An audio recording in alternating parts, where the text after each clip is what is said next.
Hmm. No, upřímně tohle jsou jako příšerný výsledky. Já bych pravdu řekla, já vůbec nechápu, že jste to nechala zajít takhle daleko. To je fakt hrozný toto. Takže maminko, když tu přijdou do poradny nějaký ty lidi s kilama navíc, co si o nich myslíš? No, Aničko, říkám si, že už se známe nějaký ten pátek. Tak by mě zajímalo, co si myslíš, že já si o nich myslím. No, když se nad tím tak zamyslím, tak si upřímně myslím, že si o nich nemyslíš vůbec nic. Jo, znáš mě dobře, máš pravdu.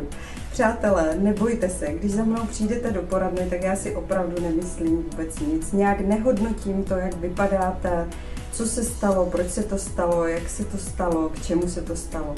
A já si nesmírně cením té odvahy, že jste za mnou vůbec došli, protože určitě to není jednoduché rozhodování s takovýmhle citlivým, choulostivým tématem, za někým cizím dojít a poprosit ho o nějakou pomoc, podporu a spolupráci. Takže já si velmi cením té odvahy, když už za mnou vůbec někdo přijde. Cením si té důvěry, že si vybral právě mě. A vlastně cením si, podporuji ty lidi i v tom, že se rozhodli s tím tématem něco udělat, že to nenechali vlastně jen tak být.